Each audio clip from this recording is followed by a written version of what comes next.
돼서 너무 반갑습니다. 오늘 제가 할 주제는요, AI for 네트워킹,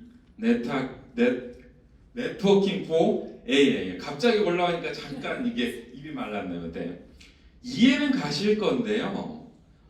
도대체 저게 뭐지? 약간 궁금한 점이 생길 거예요. 자, 들어가기 전에 저희 여기 계신 모든 분들은요, 세상을 연결하시는 사람들이에요. 저 또한 그 일원으로서 있고요. 그리고 오늘은 또 세상을 연결한 얘기를 좀 한번 해보려고 합니다. 지금 보이시는 사진은요, 더 맵 오브 인터넷이라는 사진이고요. OPT 프로젝트에서요, 오리건 유니버시티에서 만든 라우트 뷰의 BGP 테이블을 가지고 서로 접점을 연결한 거예요. 하얀색은 백본이고요. 빨간색은 아시아를 나타냅니다. 우리는 이렇게 굉장히 멋진 일을 하고 있어요. 제가 작년쯤인가요? 저희 딸을 데리고 쇼핑을 갔는데 이런 문구를 봤어요. First in, last out. 이게 뭐죠? 소방대원의 문구인데요. 굉장히 가치 있는 문구로 생각이 됩니다. 저는요, 제가 하는 일을 굉장히 좋아해요. 그리고 제가 하는 일이 굉장히 가치 있다고 생각을 해요. 왜냐하면 우린 이런 멋진 연결성을 만들고 있거든요. 우리가 여태까지 한 일을 지금 한번 돌아보려고 합니다. 1997년서부터 작년까지 우리가 어떤 일을 했는지.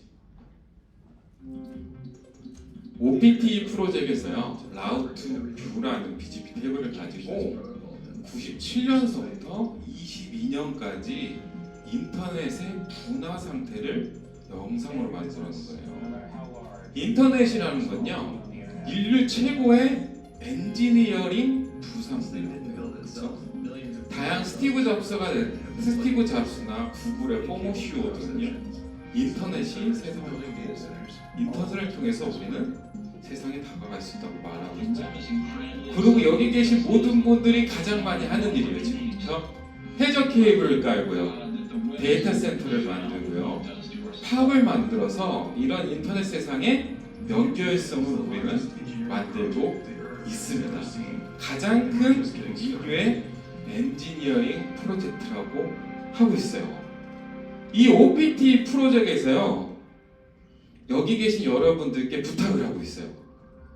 97년 이전에 BGP 데이터가 있으시면 공헌을 해주시기 바랍니다. 그러면 이 OPT 프로젝트에서 97년 이전에 인터넷 분화도 해준다고 하고 있어요. 이 OPT 프로젝트 이렇게 쓰려면요, 인터넷에 들어가셔서 돈을 좀 내시면 자기 거에 쓸 수 있다고 돼 있어요. 그래서 저는 정당히 돈을 지불을 했습니다. 우리는 이런 멋진 일을 하고 있어요. 자, 반갑습니다. 네, 저는 주니퍼 네트워크 서비스 프로바이더 팀에서 저기 계신 오동윤 상무님과 여기 계신 서한석 이사님, 이현종 부장님, 그리고 저희 영업분들과 함께 세상을 연결하는 일원으로서 있어요. 제가 원래는 지난 최초 8년간은 다른 통신사 서비스 프로파일을 지원하는 SD였고요. 주니퍼에서는 8년 동안 엔터프라이즈를 지원을 했어요. 그리고 그 후 2년을 삼성과 함께 주니퍼의 5G 모바일 얼라이언스십을 지원을 했었고, 지금 다시 저의 홈타운과 같은 서비스 프로바이더 팀에서요, 삼성그룹하고 OTT를 지원하고 있습니다. 제 이름은 김승환이고요. 연락처는 여기 있으니까 제 도움이 필요하시면 저한테 연락을 해주시면 됩니다. 자, 작년서부터 AI라는 말이 엄청 많이 나왔어요. 챗 GPT가 나오기 전에는 AI에서 가장 재밌는 현피 사건이 하나 있었죠. 일론 머스크가 막 저거보고 한번 붙는다라고 했었어요. 예. 이 두 명은요, 서로의 가치관이 달라요. 작고하신 스티븐 호킹 박사와 일론 머스크는 어떻게 AI가 사람한테 해가 될 것이니 그거에 대항을 해야 된다는 입장이고요. 저커버그는 어떻게 해서든지 AI를 통해 조금 더 경제적 이득을 추구할 것인가에 이런 서로 가치관이 다르니까 서로 온라인으로 현피를 한번 하려고 했었죠. 그렇다면 뭐 지금은 안 하는데, 이 일론 머스크는 AI에 대항하기 위해서 뉴럴링크라는 회사를 차립니다. 이게 뭐냐면요, 매트릭스 아시죠? 여기다가 선을 꽂으면요, 갑자기 트리니티가 헬기를 조종할 수 있었어요. 그죠? 그건 거예요. AI를 따라갈 수 없으니까 머리에다가 칩을 이식해서요, 그걸 시냅스에다 하나씩 꽂아요. 그래서 거기서 나오는 신경물질의 약과 강의 머신러닝을 통해서 사람을 조절하고 싶은 거예요. 그리고 지식을 습득하고 싶은 거죠. 근데 이게 FDA 승인이 나서 작년에 사람한테 심어도 된다까지 된 거예요. 근데 불과 30시간 전에요. 사람한테 이식이 됐습니다. 뉴럴링크가. 그래서 이제 사람한테 데이터를 뽑을 거고요. 뭐를 할 거냐면요. 이걸 할 거예요. 사람이 손으로 조작을 하지 않고요. 뇌에 있는 뇌파로만 연결된 뉴럴링크를 통해서 블루투스나 또는 와이파이 신호로 사람이 뇌파로만 움직일 수 있는 기술을 하려는 게 뉴럴링크입니다. AI 기술을 이용해서 이런 걸 하려고 하는 거예요. 근데 그럼 제가 이런 그 현재 AI 세상을 왜 얘기했냐? 네, 좀 많이 앞으로 갔네요. 저희 주니퍼가 2019년에요. 마비스라는 AI 엔진이 이 세상에 내놓습니다. 그리고 2020년서부터 이 마비스 AI 엔진이 들어간 유무선 네트워크 와이어리스 네트워크에 저희가 가트너 매직 쿼드런트 1등을 4년 연속 찍고 있어요. 그리고 저희 회사는 외국계에서 유일하게 2020년에요 AI 혁신상을 받습니다. 이런 상이 저희 회사가 가트너 회사랑 매직 쿼드런트의 리더를 이끌고 있는 거죠. 그래서 오늘의 주제인 AI for Networking, Networking for AI에 저희 주니퍼의 자세인 거예요. 자, 그러면 들어가기 전에 저희가 HP와 한 몸이 됐습니다. 어떤 것 때문에요? AI를 네트워크에 적용하고 AI를 네트워킹으로서 도와주려고 하는 거예요. 그럼 어떻게 도와줄 거냐? 저희는 AI에 올인을 했다고 하는 거예요. 예전에 저희가 아는 네트워킹은 뭐였죠? 비트 파이프 서비스라고 해요. 비트당 돈을 매기는 거죠. 그렇지만 세상은 변했어요. SDN, 클라우드, 5G 모빌리티 기술, 그리고 모든 네트워킹 또는 OTT 또는 클라우드 서비스 가입자의 고객들은 뭐를 하냐면 AI를 심어서 AI 옵스를 하려고 하는 거죠. 이거를 보고 HP는 저희 회사의 네트워크 사업본부를 전체 인수를 하게 되는 거라고 생각을 하고 있는데, 그럼 이런 전략이 어떤 전략이냐 한번 볼 필요가 있어요. 저희는 2019년서부터 네트워크 AI를 심어놓고 있었어요. 그리고 엔터프라이즈 부분에 지금 벌써 적용이 됐습니다. 그리고 올해서부터 데이터 센터 그리고 웬 영역에도 이 AI 기술을 적용을 하려고 하고 있어요. 그럼 어떻게 적용하는지가 우리가 궁금하겠죠? 마비스라는 AI 엔진에 사용자가 어플리케이션스나 클라우드에 우리가 연결이 되든 유선, 무선 또는 데이터 센터, 라우팅 영역을 있는 컨트롤러들이 어떻게 되냐면 AI 엔진에 우리가 코드를 딱 꼽는 순간 그 컨트롤러를 통해서 어떻게 되냐면 우리는 AI 도움을 받는 거예요. 그런 걸 뭐라고 하냐면 AI for Networking, AI Networking for AI. 좀 안다고 하면 이렇게 한번 봐보실래요? 그럼 이제 다 아시고 뭐죠? AI가 네트워크를 돕고 누가 누구를 네트워킹이 AI를 돕는 요 두 개의 유스 케이스를 주니퍼는 지금 전략을 가져간다는 겁니다. 자, 그러면 어떻게 이걸 가져갈까요? 현재 고객들이 쓰는 엔터프라이즈에서 쓰는 AI에 대한 유스 케이스를 한번 봐볼게요. 저희 마비스라는 AI 엔진 말은 하진 않아요. 네, 뭘 하냐? 클라우드 기반으로 Virtual Service Network Assistance라고 IT 이론이 되는 거예요. 어떻게 되는지 한번 유스 케이스를 봐보겠습니다. 자, 우리 고객들은요, 엔터프라이즈 고객들이 마비스 AI 엔진 쓸 때 이렇게 시작합니다. 책상에 앉아요. 그리고 마비스를 불러냅니다. 헤이 마비스라고 해서 나오진 않아요. 예. 그렇지만 어떻게 하냐? 마비스란 아이콘을 클릭합니다. 그리고 여기다 씁니다. 저기 보시면 제 이름이 보이시죠? 예. 제가 직접 들어가서 한 거예요. 네. 조길승환이가 나와 있어요. 오늘 어때? 아, 바빠. 쟤는 거의 매일 바쁩니다. 맨날 하는 게 분석이니까. 그러면 내가 물어봅니다. 책상에 앉았을 때, 자, 내 사이트가 어땠어? 하고 물으면 어떻게 나와요? 우리가 솔루션에 다가갈 때 가장 싫은 게 뭐냐면요, 메뉴를 외우는 거예요. 근데 우리는 내추럴 랭귀지 프로세싱으로 벌추 어시스트가 된다고 했죠. 얘는 챗 GPT가 아니기 때문에요. 뭐 올해 대통령 미리 대선이 있는데 트럼프와 바이든 어때 이렇게 물어보진 않아요. 그냥 어떻게 물어보면 간단하게 물어봅니다. 네트워크 어때? 그럼 말을 해주는 거예요. 어디서 어디까지요? 엔터프라이즈 네트워크의 무선, 유선, 게이트웨이까지. 레이턴시가 어디가 증가하고 있고요. 어디 AP가 커버리지가 안 좋은 거예요. 그러면 이거를 실제적으로 쓸 때는 어떻게 될까요? 이렇게 쓰는 거예요.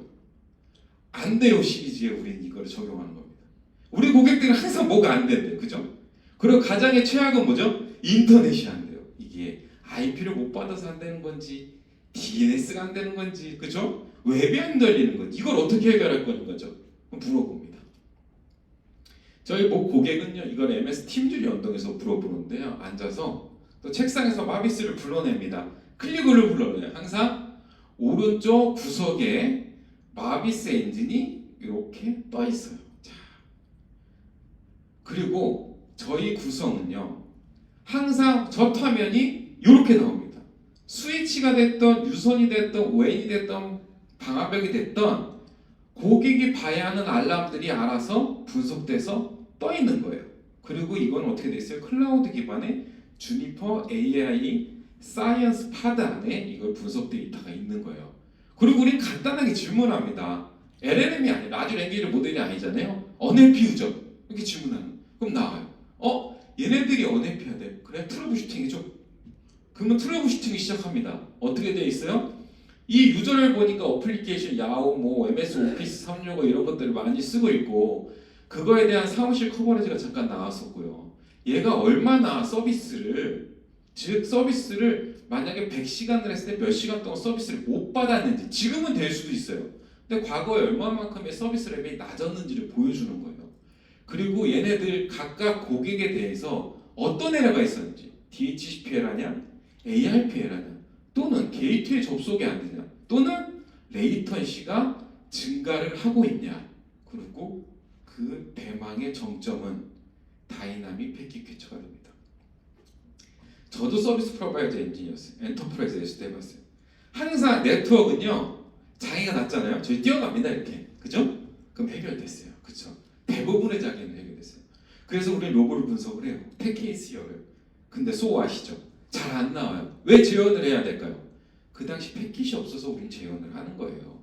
BGP 네이버링에서 피어링에서 네트워크 프리픽스를 교환을 받는데 이게 프리픽스가 준 거에 사라지 않았는지 저희는 알 수가 없어요. 로고로 다 남길 수가 없기 때문에. 무슨 일이 생기면요 자동적으로 다이나믹 패킷 캡처를 합니다.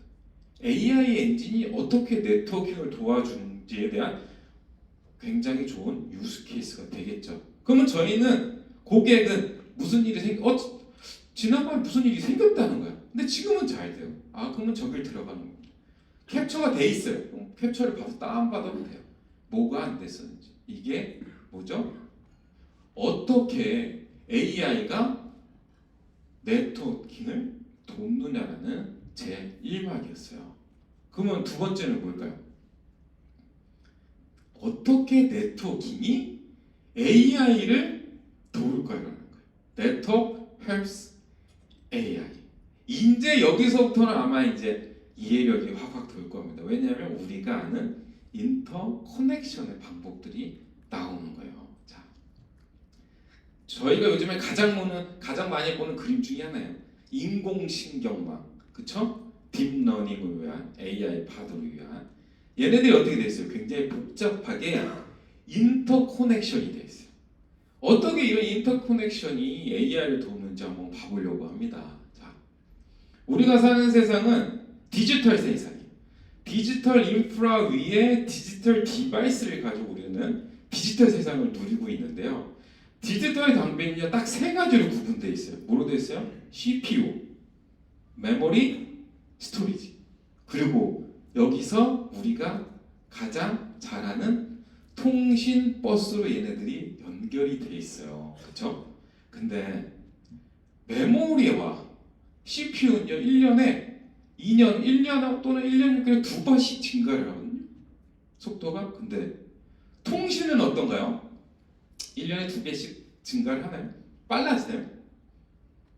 빛의 속도는 정해져 있어요. 그쵸? 파이버를 통했을 때 200km/s. 100km당 RTT가 1ms이죠. 얘는 변하지 않아요. 불변입니다. 뭐가 좋아지는 거예요? 대역폭이 늘어나는 거예요. 그렇죠? 우리가 흔히 하는 베이스밴드 네트워크이다 또는 브로드밴드 네트워크이다. 변조를 얼마나 많이 할 것이냐, 또는 베이스밴드 네트워크는 어떻게 해요? 얼마나 얘를 하나의 시그널을 여러 비트를 우리가 해석을 할 것이냐의 차이인 거지, 절대 빛의 속도는 빨라지지 않습니다. 그렇죠? 가장 신기한 거예요. 통신에서 빛의 속도는 빨라지지 않는다. 그렇지만 대역폭은 늘어날 뿐이다. 그래서 모든 인터커넥션 네트워크에서 가장 중요한 거는 어떻게 하면 우리가 레이턴시를 줄일 것인가, 스루풋을 늘릴 것인가, 코스트를 줄일 것인가, 즉 얼마만큼 홉수를 줄일 것인가, 그렇죠? 얼마만큼 관 케이블 안에 WDM, DWDM에서 나눠 쓸 것인가가 통신에서는 가장 큰 키워드예요. 그런데 통신 장비들이 많아지면서 예전에는 그냥 하나의 호스트 안에서 CPU, 메모리만, 스토리지만 통신하면 됐는데요. 그게 아닌 거예요. 이제 여러 호스트들이 터미널이라고 하죠. 얘네들이 통신 버스를 통해서 이렇게 연결이 돼야 되는 상황이 발생을 하는 거예요. 하나의 터미널이 아니라. 인터커넥션 네트워킹이라는 건요, 우리가 하는 네트워크에서 먼저 나오지 않았습니다. 큰 컴퓨터 안에서 여러 가지 프로세스들, 여러 가지 메모리가 어떻게 end-to-end로 통신하느냐는 학문에서 나왔어요. 그런 걸 우리는 인터커넥션 네트워킹 프린서플이라고 해요. 그리고 그 안에 여러 소자들, 네트워크 장비들 연결하는 이 채널 네트워킹을 우리 댄소리라고 부릅니다. 학문적으로 댄소리 뭐죠? 중세 시대에 여기 신사분들이 쭉 서 있고 숙녀분들이 쭉 서 있어요. 그래서 서로 셜리 댄스를 하는 거죠. 그렇죠? 그랬을 때 이제 이거를 뭐 P2P로 통신이냐 아니냐 이렇게, 그래서 이걸 댄소리 아키텍처라고 합니다. 저희 인터커넥션 네트워크를. 근데 이 인터커넥션 네트워크가 지금에 각광받는 이유는 이건 거예요. 기존에 이런 터미널들이 몇 개 없었을 때는요, 그냥 다 엮어버리면 돼요. 그런 거 우리 풀메시라고 해요. 저희 풀메시 좋아하죠. 그죠? 한쪽이 죽어도 잘 넘어가야 되니까. 근데 풀메시는 항상 이 공식 때문에 너무 많이 링크가 필요하게 되는 거예요. 그래서 뭐 어떻게 해요? 통신만을 위한 인터미디에이트 노드를 넣는 거예요. 그런 걸 댄소리라고 하는 거예요. 그게 지금은 점점 더 end-to-end 또는 all-to-all로 통신이 되는 환경들이 점점 세상이 필요해지고 있다. 어디에서? 우리가 이제 쓰려고 하고 가장 많이 쓰는 AI, ML, 인프라스트럭처에서. 자, 그럼 그 댄스홀 아키텍처가 변함이 있었겠죠. 옛날에서부터 어떻게 변했는지 좀 알아야 돼요. 자, 이더넷이 1973년에 탄생을 하면서 네트워킹에 연결된 단말이 너무 많아지는 거예요. 그러니까 표준화 기관이 생깁니다. 누구요? ISO, IEEE, IETF, OSI7이 생겨서 어떻게 해요? 네트워크를 정용화하려고 해요. 그래서 뭐 업체가 만들어낸 게 이런 티어 구조예요. 액세스, 어그리게이션, 코. 다 연결했으면 너무 복잡하잖아요. 누군가는 어그리게이션을 해줘야 되는 거예요. 그런데 이 구조가 괜찮았어요. 그렇지만 이 구조의 단점이 있어요. 서버 클라이언트 환경에서는 좋다. 네. 밑에가 원지면요, 올라갈 때는 10G로 가고요. 또 10G에서 올라가면 100G로 가는 거예요. 그래서 올라갈수록 두꺼워진다 해서 팩트리라는 구조를 씁니다. 문학적으로. 그런데 어플리케이션의 변화가 네트워킹의 변화를 이끌어요. 어떤 변화요? 저희가 지금 구글에 로그인 한번 해보세요. 구글 맵도 볼 수 있고 메일도 볼 수 있고 내 디스크도 볼 수 있죠. 나는 단지 HTTP 겟 리퀘스트를 한번 던졌을 뿐인데 밑에 있는 통신을, 여기에 다양한 서버네가 통신이 많아지는 거예요. 그런 걸 뭐라고 합니까? 머신 투 머신 통신 또는 이스트 웨스트 통신이 되는 거예요. 즉 여기가 두꺼워질 필요가 없고 여기가 두꺼워져야 되는 거예요. 네. 그러니까 네트워크 아키텍처가 완전히 변해야 되는 거예요. 이때 플라넷이라는 이름을 갖고 있는 팀이 이거를 엄청 고민해요. 플라넷이 뭐냐면 구글의 플랫폼 네트워킹 팀의 약자, 네트워킹 팀입니다. 2000년 초반서부터 구글 맵을 쓰고 지메일을 쓰다 보니까 더 이상 폭발하는 머신 투 머신의 트래픽을 저희가 막을 수가 없던 거예요. 그래서 아키텍처 고민을 합니다. 구글이 처음에 이렇게 썼어요. 2002년까지는요. 포포스트의 4개의 백본 라우터에 다 스위치들이 양팔을 벌리고 있는 거예요. 그런데 2008년서부터 14년까지 구글이 트래픽 조사를 하니까요. 지수함수적으로 늘어요. 뭐 2배, 4배가 아니에요. 몇 배가 늘었죠? 7년 만에 100배가 늘었습니다. 그래서 구글의 포모션이 레리 페이지가 비스로스라는 네트워크 아키텍처랑 커피를 먹다가 종이에 드로잉을 하나 해줍니다. 로스야, 이 아키텍처 한번 적용해봐. 해봐야죠 또. 그래서 또 로스는 공부를 많이 했겠죠. 그러면 그런 클로 아키텍처가 뭔지 구글은 왜 그걸 적용했는지 옛날 기술을 채용합니다. 이게 뭐냐면 크로스바 스위치는 갖고 있는 전화 교환망이에요. 이렇게 보면 이제 다 아실 거예요. 그죠? 뾰로롱 쏘면 쏙 들어가죠. 그래서 인커밍 코드, 즉 제가 전화하는 것과 상대방이 전화하는 것을 이렇게 다 엮어주는 거예요. 근데 전화망에서 가장 큰 문제가 하나 생깁니다. 전화는 항상 빚이에요. 그런 거 오버 서브스크립션 돼 있다. 과설계돼 있다. 그렇죠? 왜요? 항상 전화를 하지 않으니까. 그런데 이제 전화망도 커지면서 들어오고 나가는 논리배열이 너무 많아지는 거예요. 누군가 스위치를 해줘야 돼요.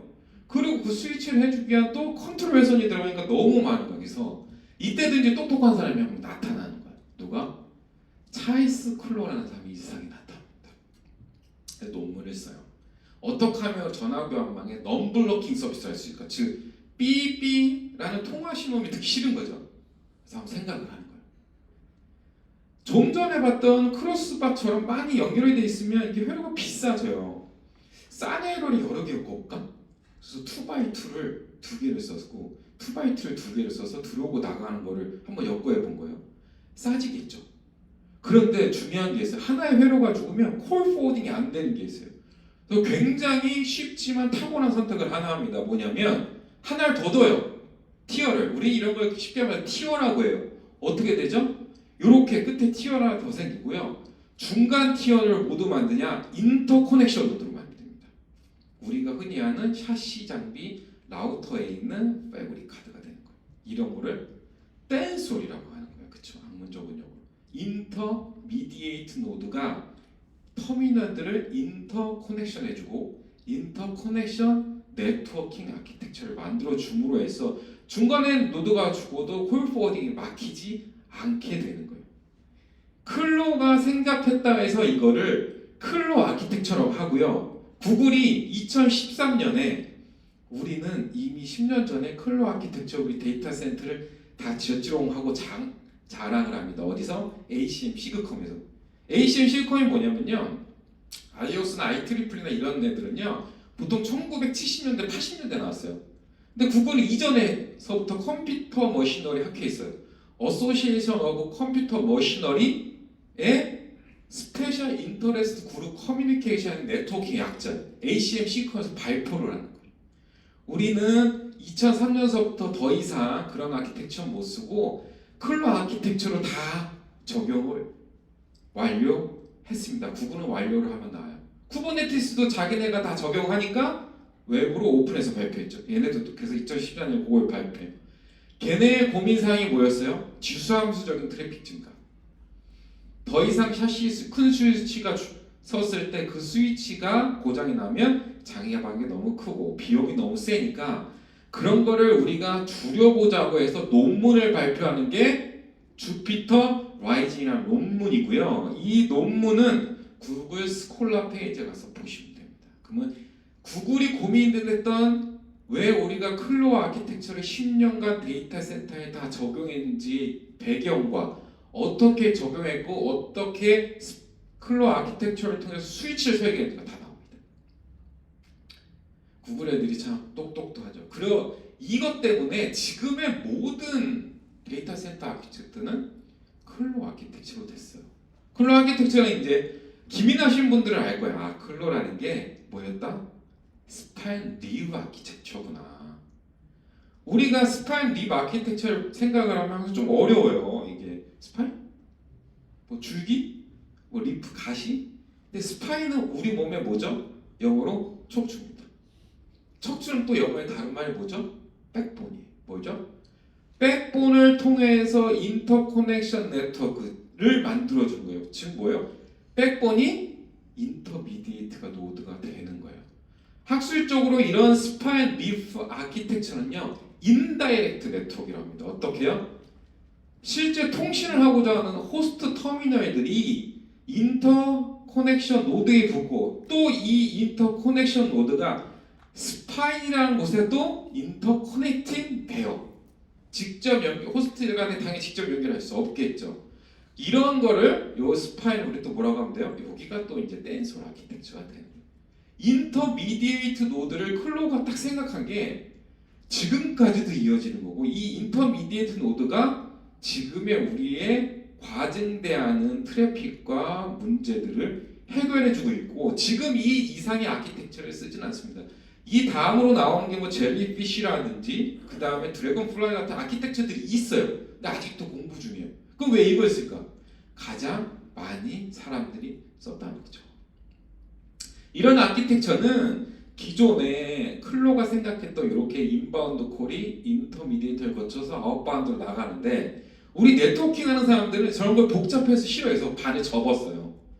그럼 간단해지잖아요. 우리 아키텍처를 간단하게 설계하는 걸 좋아하거든요. 그래서 이런 걸 forwarded 클로 아키텍처라고도 합니다. 그런 걸 우리는 그냥 스파인 립이라고 하고, 스파인 립의 아키텍처가 나온 이유는 어떤 것이다? 머신 투 머신 통신이 너무 많이 이 세상에 나오기 시작해서 그거를 해결하기 위해서, 뭐 다른 이유도 있지만 최고의 해결 방법이었던 거예요. 근데 이 원인은 어플리케이션 변화가 이 원인을 발생을 시켰다. 자, 그리고 지금 세상에는 또 다른 아키텍처를 또 생각하는 사람이 생깁니다. AI, ML 세상에 오면서 이제는 N사가 이제 그 지위에서 또 다른 생각을 하는 거예요. 지금까지의 클로 네트워크 너무 좋아. 그리고 조금 더 확장해서 생각을 해보는 거예요. 어떤 거냐? 지금의 스파인립 아키텍처를 유지를 하는데 지금 AI MLS는 GPU 서버를 한번 봐볼게요. 8개의 GPU가 되게 그 서버에 들어가 있어요. 이거는 200G, 뭐 100G, 400G로 이렇게 각각의 리프 스위치 연결이 되는데요. 얘네들은요, 기본적으로 어떤 트래픽 특성이 있냐? 우린 이런 게 가장 중요해요. 스파인 립으로 변한 건 어플리케이션 특성이에요. 엔비디아가 제안한 아키텍처가 있는데요. 그것도 어플리케이션. 어떤 거냐? AI 머신러닝 팜에서 가장 많이 흘러다니는 트래픽의 특성이 뭔지 아세요? 첫 번째, 싱크로노스 트래픽. 우리가 어떤 명령을 줬어요. LLM한테, 라지 랭귀지 모델한테 챗GPT 명령을 줬어요. 그러면 챗GPT 검색을 쫙 하죠. 그럼 애들이 검색한 결과를 누구한테 줘요? 컬렉터한테 줘요. 워커들이 검색한 걸 컬렉터한테 준다. 뭐예요? 트래픽이 어때? 한꺼번에 몰려옵니다. 그쵸? 그리고 그 트래픽 양이 많아요. 그런 거를 롱 라이브 엘러펀트 트래픽이라고 해요. 그리고 로우 엔트로피 뭐죠? 다양성이 없어요. 그냥 GPU 서버 100대가 밖에 없을 뿐이에요. IP가 100개예요. 그럼 어떻게 돼요? 네트워크에서 ECMP가 잘 안 돼요. 로드 밸런싱이. 뻑이나 어딘가에 보틀렉이 발생할 수밖에 없어요. 100G, 400G로 다니는데 그러면 안 되겠다. 스파인립은 좋지만 스파인립과 엮어서 호스트를 같이 생각을 해야겠네? 라고 엔비디아는 생각을 하는 거예요. 그래서 어떤 아키텍처를 하느냐? 레일 옵티마이즈라는 아키텍처를 생각합니다. 이런 거를요, 들어보시는 분이 있을 건데, 니클이라고, 니클. NCCL. 엔비디아의 컬렉티브 커뮤니케이션 라이브러리라고 해서요, GPU들은요, 어떻게 통신한다고 했어요? all to all. 또는 end-to-end.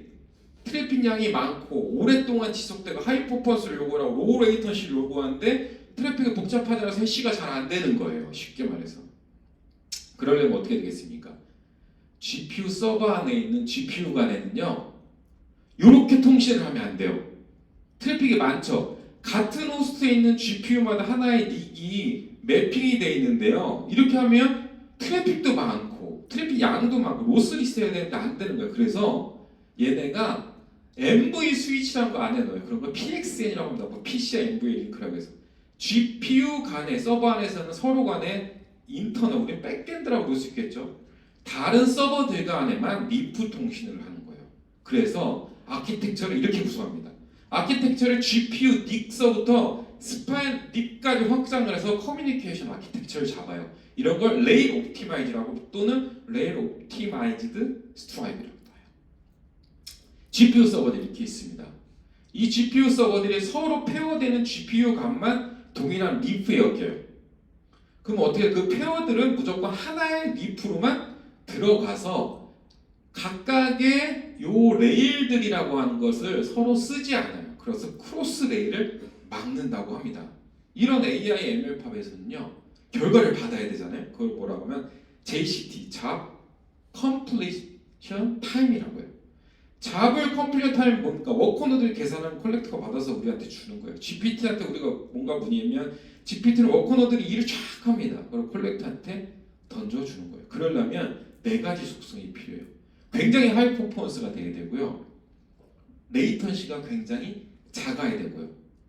또 중요한 거, 로스를 있어야 됩니다. 왜 로스를 있어야 되는지 아세요? 잡을 다 시켰어요. 컬렉터들이. 뭐 하나의 워커노드가 답이 안 오잖아요. 무제한 기다립니다. 그래서 이런 AI ML 팝에서 많이 쓰는 게 뭐다? 인피니밴드 네트워크를 그래서 쓰는 겁니다. 로스리스하게. 그렇죠? 그리고 로우 레이턴시 위해서 뭘 써요? RDMA를 쓰는 거예요. 리모트 데이터 메모리 억세스 기술을 쓰고요. 그리고 서로 간에 레일을 침범하면 안 돼요. 왜냐하면 너무 트래픽이 많기 때문에 최적화돼서 가야 돼요. 그래서 AI ML을 위한 인터커넥션 네트워크를 설계할 때 이렇게 설계를 합니다. 기술적으로. 첫 번째, 하이 퍼포먼스를 위해서는요. 1대 오버서비션.